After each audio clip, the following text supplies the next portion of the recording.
Hello everyone. आज की जो वीडियो है उसमें हम डिस्कस करने वाले हैं कंप्यूटर नेटवर्क्स के बारे में।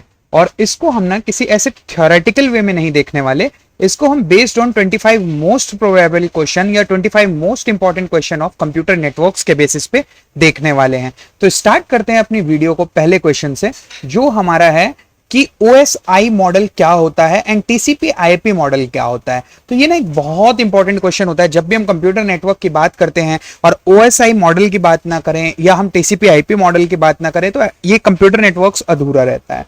तो यहां पे सबसे पहले हम OSI मॉडल देखते हैं, जिसकी पहली लेयर होती है फिजिकल लेयर, जो सेकंड होती है वो होती है data link layer, and the third one is network layer, fourth is transport layer, fifth is session layer, presentation layer, application layer. अब देखो इन लेयर्स का काम क्या होता है कि फंक्शन क्या होता है। जो एप्लीकेशन लेयर होती है ना, वो यूजर इंटरफेस के लिए डिपेंडेंट होती है, network services to apps provide करती है। अब प्रेजेंटेशन लेयर का क्या काम होता है, डेटा फॉर्मेट, और मेन जो हमें याद रखना होता है वो एनक्रिप्शन और कंप्रेशन। ठीक है, एनक्रिप्शन और डिक्रिप्शन भी कहते हैं। तो ये जो हमें डायरेक्टली कई बार क्वेश्चन पूछा जाता है, एनक्रिप्शन किस लेयर पे होती है और वो कौन सी लेयर का नाम क्या है, उस लेयर का नाम क्या है, तो उसका आंसर होता है प्रेजेंटेशन लेयर। अब वैसे ही हर एक लेयर पे ना कुछ इंपॉर्टेंट होता है जो डायरेक्टली पूछा जाता है। जैसे सेशन लेयर पे किस टर्मिनेट जो प्रोसेस है, टर्मिनेशन का काम वो किस लेयर पे होता है, सेशन लेयर पे। एस्टैब्लिश्ड भी होता है कनेक्शन उसी लेयर पे और टर्मिनेट भी होता है उसी लेयर पे। अब यहाँ पे साथ के साथ आपको मैंने प्रोटोकॉल भी लिख के दे दिए हैं, आप इनको भी याद करके रख सकते हैं। जैसे एप्लीकेशन लेयर पे HTTP काम करता है, FTP काम करता है, SMTP काम करता है, DNS, DHCP, इन सब के बारे में अभी हम इंडिविजुअली भी देखने वाले हैं, एक एक करके हर एक टॉपिक के ऊपर डिस्कस करेंगे अभी। फिर हमारा प्रेजेंटेशन लेयर में ऐसे हमारे पास डिफरेंट प्रोटोकॉल्स हैं, सेशन लेयर में हैं। एंड ट्रांसपोर्ट लेयर क्या होता है, एंड टू एंड डिलीवरी के लिए रिस्पॉन्सिबल होता है। एरर रिकवरी, ये जो बहुत बड़ा पॉइंट है, बहुत इंपॉर्टेंट पॉइंट है, आपको हर जगह देखने को मिलेगा। एरर रिकवरी और फ्लो कंट्रोल, कभी भी ये दो चीज जहां पे भी आपको दिखे ना, एरर रिकवरी में कौन सा लेयर काम करता है, वो लेयर कौन सी होती है, तो ट्रांसपोर्ट लेयर होती है। एंड डिवाइस प्रोटोकॉल कौन सा यूज होता है, TCP यूज होता है, UDP होता है, पोर्ट नंबर्स जो होते हैं वो यूज होते हैं। अब देखो मेन डिफरेंस अभी हम पढ़ेंगे TCP और UDP में क्या होता है, जो कि बहुत इंपॉर्टेंट है नेटवर्क, कंप्यूटर नेटवर्क्स के लिए। अब नेटवर्क लेयर कौन सी होती है और क्या होता है इसका की फंक्शन, तो ये होता है लॉजिकल एड्रेसिंग के लिए काम आता है और राउटिंग बिटवीन नेटवर्क्स। ठीक है, अब इसके प्रोटोकॉल क्या होते हैं, राउटर होते हैं, डिवाइस, मतलब ये देखो डिवाइस और प्रोटोकॉल दोनों लिखा है, कौन सी डिवाइस में काम करता है, राउटर किस लेयर पे काम करता है, नेटवर्क लेयर पे। अब प्रोटोकॉल कौन सी होती है, IP, ICMP, RIP, OSPF। अभी ये सारी प्रोटोकॉल भी हम डिस्कस करेंगे एक एक करके। डेटा लिंक लेयर का की फंक्शन क्या होता है, frame delivery with in the same network, frame की डिलीवरी करवाना एक सेम नेटवर्क के अंदर। हम मैक एड्रेस को चेक करवाना, मैक एड्रेस को रिजॉल्व करवाना। अब यहाँ पे हमारे पास एक डिवाइस होता है स्विच और ब्रिज। ठीक है, अब यहाँ पे प्रोटोकॉल जो होता है ARP और PPP। ठीक है, फिजिकल लेयर का क्या काम होता है, bit transmission over physical medium. And device कौन सा होता है, हब, रिपीटर, केबल, जितने NIC कार्ड वगैरह होते हैं ये सब फिजिकल लेयर पे काम करते हैं। तो पहला जो हमारा क्वेश्चन है वो इसी पे बेस्ड है कि OSI लेयर के अंदर कितने OSI मॉडल के अंदर कितने लेयर्स होते हैं और वो लेयर आपको बताने हैं। तो 7 लेयर अभी हमने देखा। एंड इसमें लिखा है कि राउटिंग कौन सा लेयर रिस्पॉन्सिबल होता है, नेटवर्क लेयर। तो डायरेक्टली ये बहुत बेसिक क्वेश्चन आपसे पूछे जाएंगे इनसे रिलेटेड ही। तो आप यहाँ पे देखिए क्या लिखा है, OSI layer responsible for encryption and description of data. मैंने बताया था 2 की पॉइंट आपको हमेशा याद रखना है, तो इसका आंसर क्या होता है, presentation layer, encryption and decryption data के लिए। और आपको ना प्रेजेंटेशन लेयर सिर्फ नाम नहीं याद होना चाहिए, लेयर नंबर भी याद होनी चाहिए, तो ये जरूर याद रखना है आपको। देन हमारे पास क्वेश्चन है कि स्विच किस लेयर पे काम करता है, तो अभी हमने देखा था डेटा लिंक लेयर पे काम करता है। अब यहाँ पे आपको डिवाइस के साथ भी मैंने सेपरेटली टेबल बना के दे दिया है रिवीजन करने के लिए। हब कौन से लेयर पे काम करता है, स्विच कौन से पे, राउटर कौन से पे, ब्रिज कौन से पे, गेटवे कौन से पे और रिपीटर कौन से इस पे, और एड्रेस कौन सी यूज होती है। तो ये मैक एड्रेस और IP एड्रेस में आपको डिफरेंस पता होना चाहिए। जो मैक एड्रेस होता है वो डिवाइस का फिजिकल एड्रेस होता है, जैसे NIC कार्ड वगैरह होते हैं तो उसके अंदर उसका खुद का फिजिकल एड्रेस भी होता है, और IP एड्रेस नेटवर्क का होता है। तो आपको पता चला होगा IP और मैक में क्या डिफरेंस होता है, बाकी हम अभी डिटेल में भी डिस्कस करेंगे। देन हमारे पास एक क्वेश्चन है, how does the TCP IP model differ from the OSI model in the number of layers. ठीक है, तो देखो TCP IP has 7 layers, OSI has 4 layer. तो क्या ये करेक्ट आंसर है, बिल्कुल wrong. TCP IP has 4 layers and OSI has 7 layer. Correct. अब वो देखते हैं हम कौन से। देखो अब एप्लीकेशन लेयर जो होती है ना TCP IP की, वो 3 लेयर को मिला के बनती है OSI के, ठीक है, एप्लीकेशन, प्रेजेंटेशन और सेशन। तो मैं यहाँ पे भी बनाते हुए चलता हूँ जो अभी हमने डिस्कस किया था। अब देखो अगर हम यहीं पे TCP IP का मॉडल डिजाइन करें, डायग्राम डिजाइन करें, तो ये 3 लेयर को मिला के बन गया हमारा एप्लीकेशन लेयर, ठीक है, एप्लीकेशन लेयर। अब इसके बाद हमारे पास आता है लेयर, एक मिनट, इसके बाद हमारा आता है ट्रांसपोर्ट लेयर। तो ट्रांसपोर्ट लेयर हमारा ओनली लेयर 4 के लिए डिपेंडेंस होता है। And then network layer. तो देखो ट्रांसपोर्ट लेयर हमारा ये है ट्रांसपोर्ट लेयर, और ये होता है सिंगल नेटवर्क लेयर, और इन दोनों को मिला के होता है फिजिकल लेयर।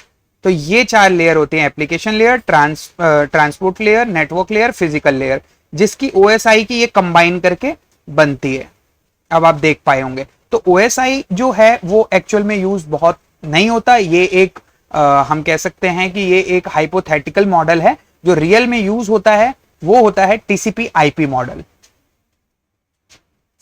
तो आपको ये याद रखना है। और हर मॉडल पे, हर जो भी लेयर हैं, जो भी मॉडल के लेयर्स हैं, उस पे प्रोटोकॉल कौन से काम करती है वो आपको डेफिनेटली पता होनी चाहिए अच्छे से। अब देखो आप देख भी सकते हो यहाँ पे लिखा है OSI is a conceptual reference model और TCP IP is a practical implementation model. तो आज के टाइम में जो नेटवर्क्स वगैरह के अंदर मॉडल चल रहे होते हैं वो TCP IP होते हैं। OSI कभी भी नहीं चला, नहीं चलेगा, क्योंकि ये कंसेप्चुअल मॉडल है, ठीक है।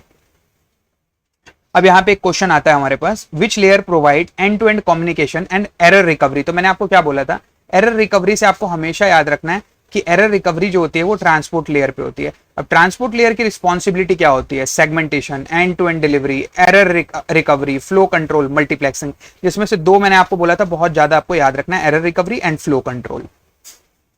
फिर आते हैं नेक्स्ट क्वेश्चन पे, कैटेगरी 2 IP एड्रेसिंग, जो कि IPv4, IPv6 एंड सब नेटिंग हम पढ़ेंगे इसमें, ठीक है। तो पहले हम देखते हैं आईपी की ना क्लासेस में डिवाइड हो रखी होती है। आईपी जो होता है हमारा इंटरनेट प्रोटोकॉल, वो क्लासेस में डिवाइड हो रखा होता है। क्लास ए होता है, बी होता है, सी होता है, डी और ई होता है। क्लास ए की जो रेंज होती है वो 1 to 126 होती है, एंड क्लास बी की जो एड्रेस लिमिट होती है, रेंज होती है ना, वो 128 से 191 होती है। क्लास सी की रेंज आप देख पा रहे हैं, डी की और ई की देख पा रहे हैं। मेन बात हम करते हैं डिफॉल्ट मास्क क्या होता है, ठीक है। अभी हम मास्क से आप परेशान मत होना है, डिफॉल्ट मास्किंग क्या होता है नेटवर्क का वो अभी हम डिस्कस करेंगे। तो डिफॉल्ट मास्क जो होता है ना, डिविजिबल बाय 8 भी हम ऐसे लिखते हैं, और इसको हम डिविजिबल बाय 16 लिखते हैं। ये सब अभी हम देखेंगे क्यों। डिविजिबल बाय 24 इसकी कोई भी डिफॉल्ट मास्क नहीं होती। अब नेटवर्क इसमें जो होता है ना क्लास 1 में बहुत कम होते हैं, ठीक है, एंड यहाँ पे मीडियम होता है, ये मैनी होता है, ठीक है, और ये इसमें कुछ भी नहीं होता। अब used for very large network, medium organisation, small networks and multicast group and research and experiment. तो अब देखो 2 चीजें आपको हमेशा याद रखनी है। क्लास डी के जो नेटवर्क होते हैं, जो आईपी एड्रेस होते हैं, वो मल्टीकास्टिंग के लिए यूज होते हैं, ठीक है, मल्टीकास्टिंग के लिए यूज होते हैं। और क्लास ई के जो आईपी एड्रेस होते हैं ना, वो रिसर्च एंड एक्सपेरिमेंट के लिए यूज होते हैं। जो भी गवर्नमेंट की रिसर्च ऑर्गेनाइजेशन है, जैसे डीआरडीओ हो गया या कोई भी डिफरेंट ऑर्गेनाइजेशन होती है, वो जो आईपी एड्रेस रखती है ना, उनका एकदम प्राइवेट आईपी एड्रेस होता है और वो रिसर्च एंड एक्सपेरिमेंट के लिए यूज किया जाता है।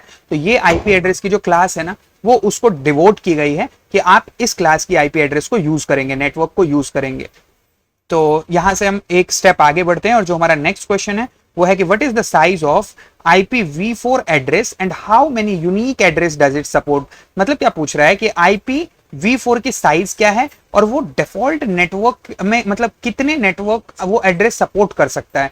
तो मैं बताता हूं आपको, जो इसकी साइज होती है वो 32 बिट होती है, ठीक है, और ये कितने एड्रेसेस को सपोर्ट करता है, 4.3 बिलियन, जो कि बहुत कम है। ऐसा मत सोचना बहुत ज्यादा है, क्योंकि आईपी एड्रेस आपको पता है सबके लिए यूनिक होता है, सभी नेटवर्क के लिए यूनिक होता है आईपी एड्रेस सबका। तो अब आप जब आईपी एड्रेस इतने हैं, लोग इतने ज्यादा हैं, तो इतने सारे नेटवर्क के एड्रेस कैसे बन पाएंगे। दैट्स वाई एक रीजन भी था कि हम अब IPv4 से IPv6 पे जा चुके हैं, क्योंकि ये काफी हाईली हमें नेटवर्क की रेंज दे देता है यूज करने के लिए। अभी वो हम देखेंगे कैसे यूज होती हैं ये चीजें। तो देखो पहले हम IPv4 का एड्रेस स्ट्रक्चर देखते हैं। जैसे सपोज आपने कोई देखा होगा 192.168.1.100, तो अब ये कैसे डिनोट करते हैं। अगर इसको हम बाइनरी में लिखे तो 192 को हम 11 और 000 इस फॉर्म में लिख सकते हैं 8 बिट्स के अंदर, एंड फिर हम 168 को ऐसे लिख सकते हैं, 1 को ऐसे लिख सकते हैं, एंड 100 को ऐसे लिख सकते हैं। ये कुछ कैंडिडेट को अगर कंफ्यूजन हो रही हो ना, तो ये वो वाला फॉर्म है, आपको याद होगा 16 8 4 2।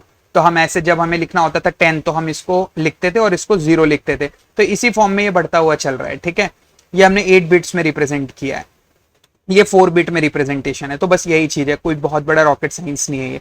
तो ये 8 बिट के हैं, तो 8 बिट के कितने हैं, 8 इंटू 4, तो ये 32 हो गए, टोटल 32 बिट्स हो गई इसके अंदर। और 32 बिट्स मतलब कितने बाइट्स, 4 बाइट्स। अब टोटल एड्रेस कितने आएंगे इसके अंदर, वो डिपेंड करता है कि ये 2⁻32 मतलब जितनी बिट होती है ना उतने एड्रेस मतलब 2 कर दो उतने आ जाएंगे यहाँ पे। तो 2⁻32 का आंसर होता है 4.3 बिलियन, ठीक है। अब हम बोलेंगे 4.3 बिलियन तो बहुत ज्यादा हो गए, ये तो नेटवर्क हमारे पास एनफ है, नहीं है एनफ, ये भी कम पड़ गए, तो इसलिए हम अब यूज करते हैं IPv6, ठीक है। IPv6 में क्या होता है, आप देखेंगे 128 बिट्स होता है, मतलब ये देखो 1 2 3 4 5 6 7 8, ठीक है। तो 128 बिट्स से पूरा बना है, और 128 का मतलब आप समझ रहे हो, 2 अगर हम 128 करें तो वो 340 अनडेसिलियन के नियर अबाउट हमें वैल्यू देगा, या अनडेकिलियन, जो भी आप इसे प्रोनाउंसिएट करते हो आप बोल देना।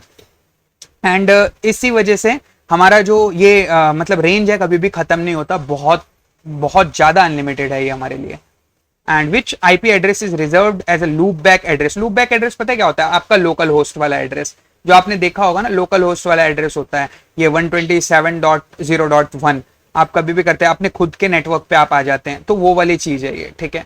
एंड यहाँ पे मैंने कुछ स्पेशल एड्रेसेस भी डाल दिए हैं, लूप बैक हो गया, डिफॉल्ट राउट हो गया, ब्रॉडकास्ट के लिए क्या यूज होता है, private class A, private class B, C and APIPA, ठीक है। तो ये आप अच्छे से पर्पस वगैरह इसका रिवाइज करके जाना एग्जामिनेशन में। अब क्वेश्चन है what is subnetting and what does the subnet mask this mean, ठीक है। तो अब देखो सबनेटिंग का क्या मतलब होता है, नेटवर्क को डिवाइड करना स्मॉलर सब नेटवर्क्स में, जैसे सबनेट मास्क जो है ये है, ठीक है। अब इस 0 का क्या मतलब है, वो देखो ये होता है होस्ट, ठीक है, और ये होता है नेटवर्क पोर्शन। तो ये आपको मैंने क्या बताया था, 8 बाइट के हैं, ठीक है, 8 बाइट के हैं। तो ये लास्ट वाला जो बाइट है ना इसका, ये पूरा होस्ट का एड्रेस है, ठीक है। और होस्ट अवेलेबल देखो कितने हो गए, 2⁸8 हो गए, और -2 होते हैं, ठीक है। तो ये 244 यूजेबल होस्ट हो गए। अब 2 for network address and broadcast address, ये हमने अभी देखा था, ठीक है। अब एग्जाम्पल नेटवर्क अगर हम लेते हैं 192.168.1.0 डिवाइड बाई 24, तो ये क्या होता है, नेटवर्क एड्रेस देखो ये बनेगा कि नॉट असाइन टू होस्ट, और ये हो जाएगा यूजेबल रेंज, ठीक है। ये वाली जो रेंज रहेगी वो यूजेबल रेंज रहेगी, और ये हमारी ब्रॉडकास्ट वाली रहेगी, जो हमने देखा था, ये 2 तो माइनस किए थे ना हमने उसमें से, तो ये 2 नहीं, यूजेबल रेंज ये रहेगी, ठीक है।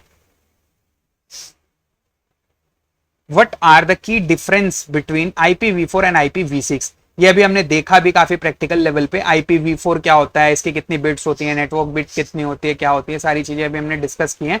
होस्ट एड्रेस क्या होता है, सारी चीजें आपको याद करना है। तो ये मैंने डिफरेंस के लिए एक टेबल बना दिया है आपके पास, ठीक है। ये हेक्साडेसिमल के फॉर्म में था, ये डेसिमल के फॉर्म में होता है। एक में कितने बिलियन होते हैं, एक में कितने अनडेकिलियन होते हैं। अब हेडर साइज क्या होती है, इसकी क्या होती है, फ्रेगमेंटेशन कैसे होती है, IPsec सपोर्ट करता है या नहीं करता है, ब्रॉडकास्ट क्या रहता है, एंड चेकसम क्या होता है। चेकसम भी एक एरर डिटेक्शन टेक्निक होती है।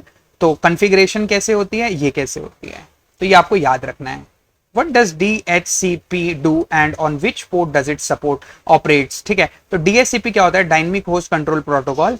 तो ये होता है डायनेमिक असाइन IP एड्रेस, ठीक है, डायनेमिकली IP एड्रेसेस असाइन करता है। अब ये 2 तरीके से चलता है, एक क्लाइंट साइड एक सर्वर साइड। तो क्लाइंट साइड वाला जो पोर्ट यूज करता है 67 सॉरी सर्वर साइड वाला जो यूज करता है वो 67 एंड क्लाइंट साइड वाला 68। अब DHCP का जो प्रोसेस होता है वो होता है डोरा बेस्ड, DORA। डोरा क्या होता है, डिस्कवर, O क्या होता है, ऑफर, R क्या होता है, रिक्वेस्ट, A क्या होता है, एक्नॉलेज। तो ये आपको अच्छे से स्टडी करके याद रखना है, ये डायरेक्ट क्वेश्चन पूछे जाते हैं इनके ऊपर। अब जो हमारा कैटेगरी 3 है वो है प्रोटोकॉल एंड पोर्ट नंबर्स। तो ये फिर से मैं बोलूंगा, यहाँ पे लर्निंग कंसेप्ट आएगा। FTP जो होता है फाइल ट्रांसफर प्रोटोकॉल, वो पोर्ट नंबर 20 पे काम करता है, और ट्रांसपोर्ट जो हमारा TCP लाइक ट्रांसपोर्ट प्रोटोकॉल पे काम करता है। इसका पर्पस क्या होता है वो आपको याद रखना है। FTP 2 तरीके मतलब 2 प्रोटोकॉल्स पे काम करता है, एक डेटा और एक कंट्रोल, ठीक है। तो ये 2 पोर्ट भी फिर यूज होंगे यहाँ पे 20 और 21। तो आपको याद रखना है डेटा के लिए कौन सा होता है और कंट्रोल के लिए कौन सा होता है। SSH किस पोर्ट पे काम करता है, 22। अगर किसी ने SSH वगैरह यूज किया हो अपने कंप्यूटर में या कभी भी लाइफ में, जो आपके पास स्पैम फाइल होती है वहां भी आपने SSH वगैरह यूज किया तो आपको पता होगा SSH आपको 22 पोर्ट पे एक्टिव मिलता है। SMTP क्या होती है 25 पोर्ट पे, एंड TCP ये भी डिपेंडेंट होती है। और किस प्रोटोकॉल पे काम करती है? TCP पे, sending emails, mail transfer agent. अब DNS किस पोर्ट पे? 53 पे। ट्रांसपोर्ट जो लेयर होती है वो UDP और TCP पे। HTTP HTTPS दोनों में एक डिफरेंस होता है, वो आप देख लो यहाँ पे। एक एनक्रिप्टेड होता है, एक एनक्रिप्टेड होता है वाया TLS। एक सर्टिफिकेट होता है जो कि इसको हम सपोर्ट करवाते हैं जिससे सिक्योर होता है। अब DHCP का सर्वर होता है एंड क्लाइंट होता है। DHCP का सर्वर 67 होता है एंड क्लाइंट किस पोर्ट पे चलता है? 68 पे चलता है।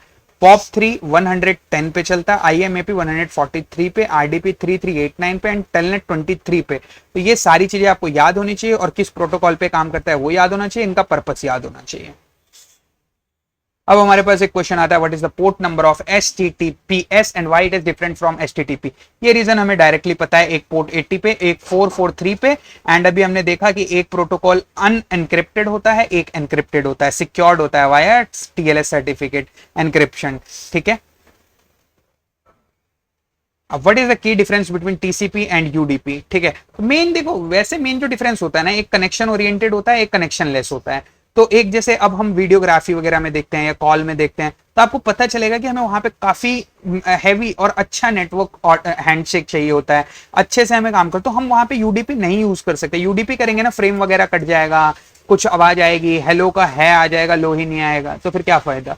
तो इसलिए हम वहां पे TCP connection oriented based protocol use करते हैं। तो आप इस टेबल को अच्छे से पढ़ के समझ लेना, कुछ भी नहीं है, आपको रिवाइज करना है, लर्न करना है इसको। What does DNS do and what port does it use?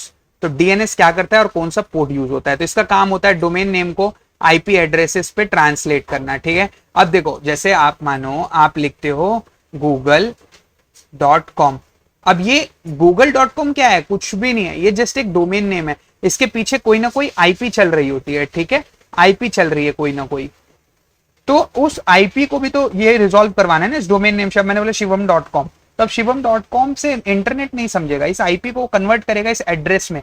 जैसे आपके घर के एड्रेस आने के लिए हमें आपका एड्रेस चाहिए होता है आपके घर तक पहुंचने के लिए, वैसे हमें इस सर्वर तक पहुंचने के लिए एड्रेस चाहिए होता है। तो वो एड्रेस हमें इससे रिजॉल्व करवा के निकलवाना पड़ता है, जो कौन करता है? DNS करता है। और वो कौन सा पोर्ट यूज करता है? 53 करता है। फिर हमारे पास नेक्स्ट क्वेश्चन है, which email protocol is use for sending email and which for receiving. तो काफी आसान आंसर होता है। सेंड के लिए SMTP का पोर्ट 25 एंड रिसीविंग के लिए POP3 यूज करते हैं, पोर्ट 110 और IMP पोर्ट 143। तो ये आपको बहुत अच्छे से याद रखना है। ठीक है, what is the difference between FTP and SFTP। तो जैसे वो HTTP और HTTPS होता था ना, वैसे यहाँ पे भी सिक्योरिटी का एक गेम होता है। जो FTP होता है वो अनएनक्रिप्टेड होता है एंड पोर्ट नंबर 21 पे चलता है, और SFTP secure via SSH port 22 पे चलता है। What is ARP। तो एड्रेस रिजोल्यूशन प्रोटोकॉल होती है ये, एंड इससे मतलब क्या प्रॉब्लम ये सॉल्व करती है तो वो देखें, अभी हम डिस्कस करेंगे। ARP map IP address to the MAC address. IP address मैंने क्या बताया? नेटवर्क का है। MAC एड्रेस क्या है? फिजिकल डिवाइसेस का है। तो ये इसी को रिजोल्यूट करती है, मैप करती है कि अब कौन सा IP एड्रेस किस फिजिकल डिवाइस पे चल रहा है। पता नहीं है IP एड्रेस, क्या पता आपके फोन पे चल रहा हो, ये IP एड्रेस मेरे फोन पे चल रहा हो। तो ये फिजिकल डिवाइस से भी तो मैप होना चाहिए ना, कौन सा IP एड्रेस किस डिवाइस पे चल रहा है। तो उसके लिए हम ARP रिस्पॉन्सिबल होता है और ये इसी प्रॉब्लम को सॉल्व करता है। Network layer uses IP address, but the data link layer uses MAC address. When a device knows the IP address of the target but need its MAC address to build the Ethernet frame, it uses ARP. तो आपको समझ आया होगा ARP हमारे कितनी बढ़िया तरीके से हेल्प करता है। What is the difference between router and switch? तो राउटर क्या करता है? बिटवीन नेटवर्क काम करता है, एंड स्विच क्या करता है? विद इन नेटवर्क काम करता है। और किस नेटवर्क में? वो आपको पता है, मैक में, और ये करता है आईपी में।